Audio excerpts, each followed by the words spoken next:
أهلا بكم مشاهدينا الكرام. يتجدد بكم اللقاء مرة ثانية من العاصمة المغربية الرباط في مقابلة جديدة مع عضو آخر في الحكومة المغربية الجديدة التي أوصلت لأول مرة في تاريخ المملكة المغربية حزب العدالة والتنمية الإسلامي المعتدل إلى الحكم.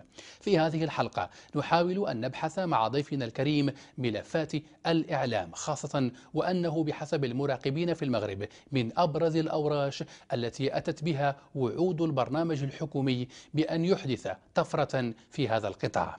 نستضيف لكم مشاهدينا الكرام عبر قناة العربية لمناقشة هذا الموضوع معالي السيد مصطفى الخلفي وزير الإعلام في الحكومة المغربية الجديدة والناطق الرسمي باسمها. معالي الوزير، شكرا على الاستضافة ومرحبا بكم معنا في قناة العربية. شكرا جزيلا على هذه الدعوة. أول سؤال نبدأ به، هذه المقابلة مع الوزير بدأتم الاشتغال، بدأتم التعرف على ملفات واقع الإعلام في المغرب. هل من تشخيص أولي لواقع الإعلام في المملكة المغربية؟ نحن الآن نتطلع في البلد إلى إعلام ديمقراطي حر ومسؤول يمكن المغرب من أولا رفع تنافسية النموذج المغربي في الإصلاح كطريق ثالث في إطار الاستقرار، وهذا يقتضي من الإعلام أن يكون فاعلا في مواكبة التحول الديمقراطي. ثم ثانيا يقتضي من الإعلام أن يكون فاعلا في تجسيد مقومات الهوية المغربية بمكوناتها وروافدها، وأن يكون أيضا فاعلا في تشجيع حركة الإبداع. هذه التطلعات عندما نرصد الواقع أو كما سميته التشخيص نجد أنفسنا أمام تحديات.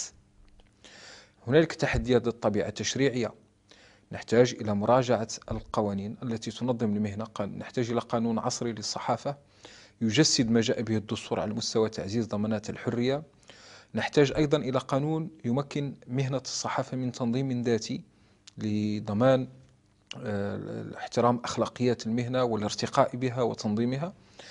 هذا الورش التشريعي أحد أيضا مكوناته قانون حرية الولوج إلى المعلومة والوصول إليها. ماذا عن فتح البلد أمام الإعلام الدولي الخارجي، سواء الذي يبث من العالم العربي أو من أوروبا أو من أمريكا؟ هل لديكم أي خطة لتطوير التعامل مع الإعلام الدولي؟ هذا من القضايا المطروحة. المغرب تقدم على المستوى الديمقراطي، أحد مؤشرات هذا التقدم هو انفتاحه على الإعلام الخارجي والدولي. هنالك قدر معتبر من الانفتاح، لكن ينبغي توسيعه وتدعيمه، خاصة أن مجال الحريات في المغرب يتيح ذلك. الربيع الديمقراطي العربي، المغرب تصرف على طريقته واستطاع أن يقدم صيغة طريق ثالث تمكن من إنجاز الإصلاح في إطار الاستقرار. هذه المعادلة هي تتيح أيضا للمغرب أن يتقدم في الانفتاح على الإعلام الخارجي دون أن يكون لذلك تحديات أو ينتج عنه إكراهات في تدبير الفضاء الإعلامي العمومي.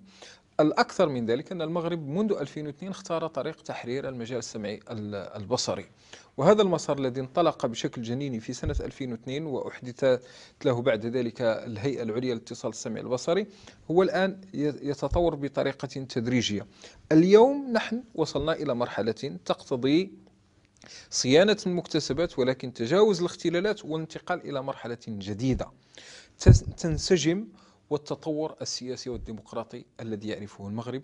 عندما نقرأ البرنامج الحكومي الذي حصلتم بموجبه على الثقة في البرلمان في الأيام القليلة الماضية، هنالك فقرة متعلقة بالإعلام وهنالك حديث عام.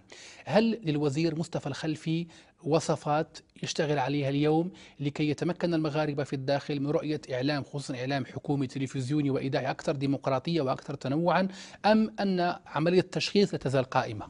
الوصفة تنطلق أولا من اعتماد مقاربة تشاركية تندمج فيها كافة الطاقات الموجودة على مستوى الإدارة، على مستوى مكونات الإعلام العمومي، الوكالة، القناة الأولى، القناة الثانية، مجموعة هذه المكونات.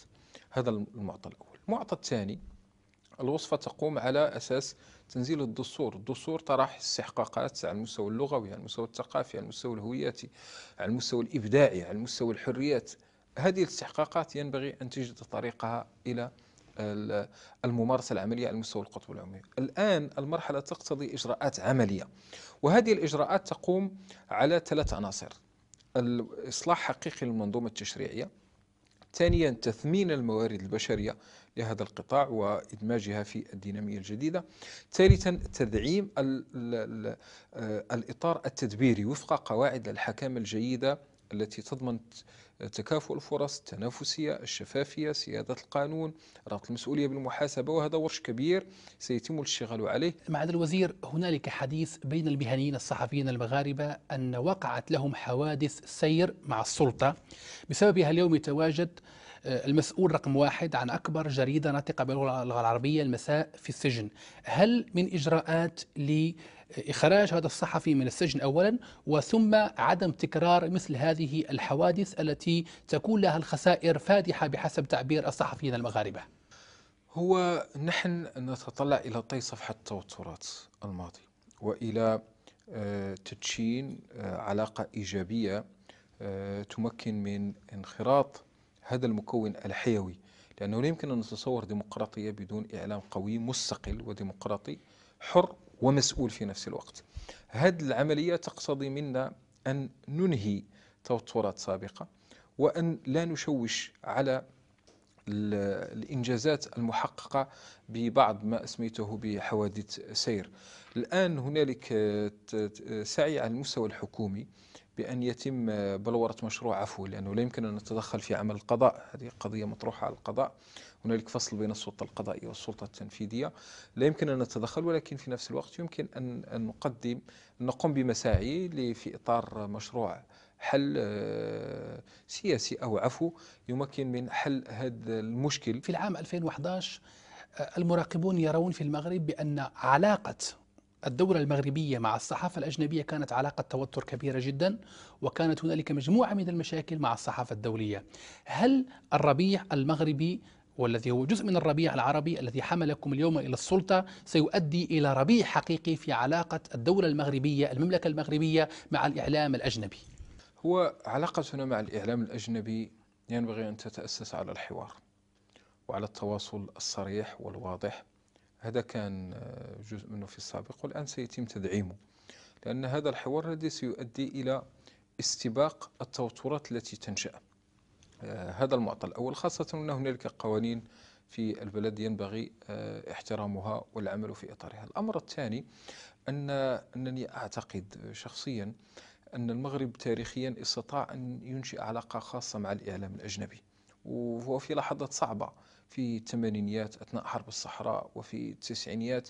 نعم كانت هناك بعض التوترات الجزئية، لكن في العموم المغرب استطاع أن يطور هذه العلاقة، وتكرس ذلك في العشرية الماضية من وجود وعي لدى البلد من أن علاقة إيجابية مع الإعلام الأجنبي تكون لها آثار اقتصادية على مستوى الاستثمار الأجنبي، على مستوى آثار اجتماعية على مستوى صورة البلد، آثار ثقافية على مستوى إشعاع النموذج المغربي، وآثار سياسية على مستوى تنافسية النموذج المغربي.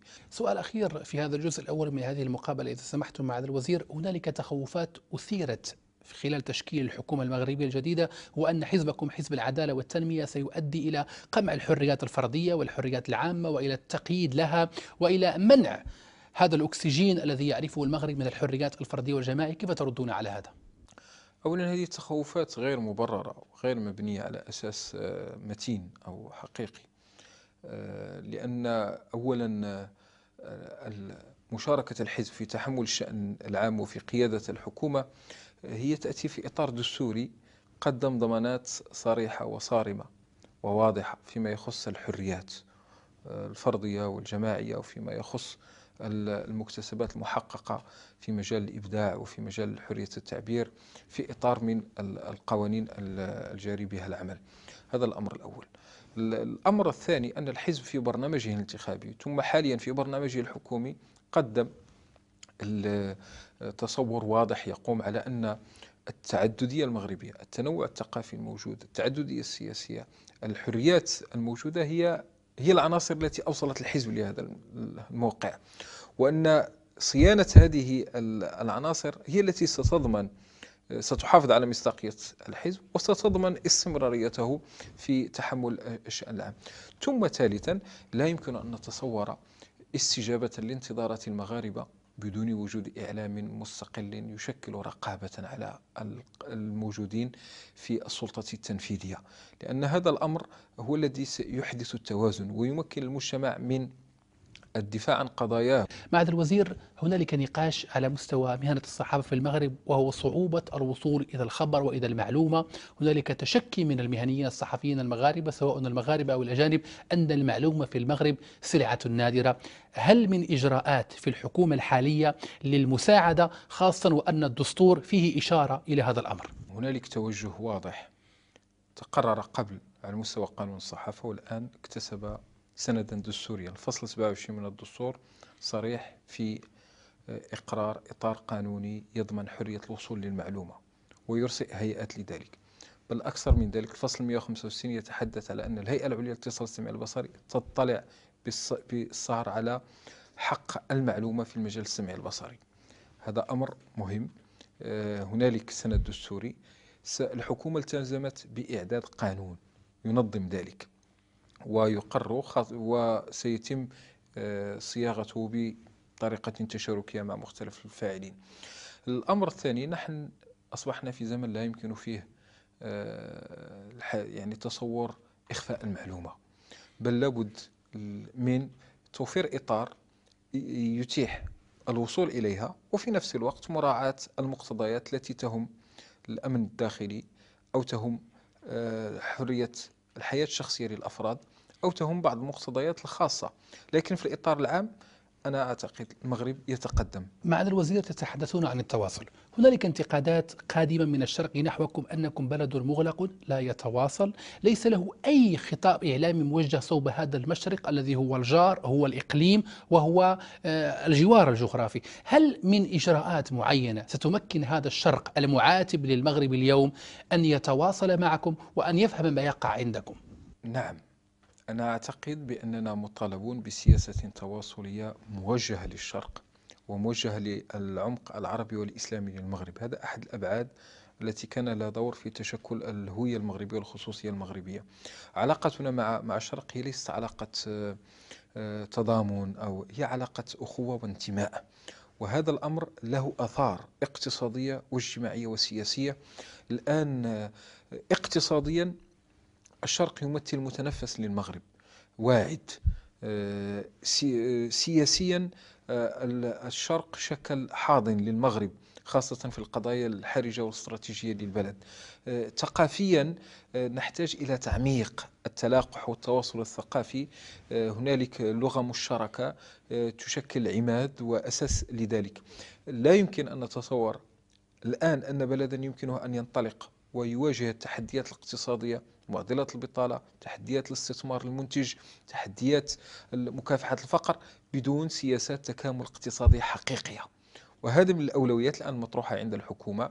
واللقاء الأخير الذي كان في دافوس وشارك فيه السيد رئيس الحكومة مع وزير الشؤون العامة والحكامة، كان أحد الأولويات المطروحة فيه وهو تمتين الصلة مع المستثمرين الموجودين في الشرق. معالي الوزير، قبلكم في حكومة التناوب التوافقي كما أسميت في المغرب جاء وزير اسمه محمد العربي المساري، وهو مهني مثلكم. جاء إلى الوزارة وبعد مدة زمنية قصيرة قدم استقالته للديوان الملكي بدعوى أنه فشل في كل شيء. اليوم خطابكم معالي الوزير خطاب فيه الكثير من الأمل والكثير من الوعود.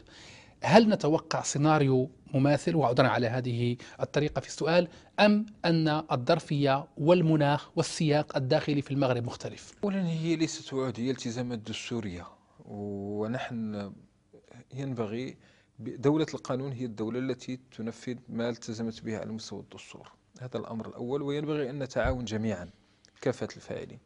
النقطة الثانية وهو أن السياق الحالي للتجربة نوعا ما سياق مختلف. أنا أتفهم الظروف التي اشتغل فيها الصديق والأستاذ العربي المساري، لكن أعتقد أن المرحلة الحالية مناخ عربي ديمقراطي، حراك شبابي، ثقة شعبية، ثقة ملكية، عناصر قوة ظهرت في سلسلة من الخطابات الملكية، خاصة خطاب العرش وما تلاه، أبرزت أن المغرب مقبل على مرحلة تحول سياسي وديمقراطي. هذا التحول ينبغي المضي فيه وعدم التراجع، لأن هذا يمثل أحد عناصر قوة النموذج المغربي، أحد العناصر التي مكنت من انبعاث بارز له إشعاعه. والآن الناس تتحدث عن أن المغرب استطاع أن يتفاعل مع الربيع الديمقراطي بطريقة إرادية استباقية بدون كلفة، وهذا هو الشيء المهم. طيب، الحكومة المغربية الجديدة بدأت تشتغل وأخذت ثقتها الدستورية من البرلمان. في نفس السياق هنالك حراك سلمي في الشارع متواصل الذي فجر كل هذا الحراك داخل المؤسسات المغربية. كيف تنظرون إلى هذا الحراك؟ هل هو الآن أصبح خصمكم أم هو حارس للإصلاحات كما سماه البعض؟ ينبغي أن ننظر إلى أن المغرب قام بطريق ثالث للإصلاح للتغيير وفق فلسفة ثورة الصناديق وليس ثورة الشارع.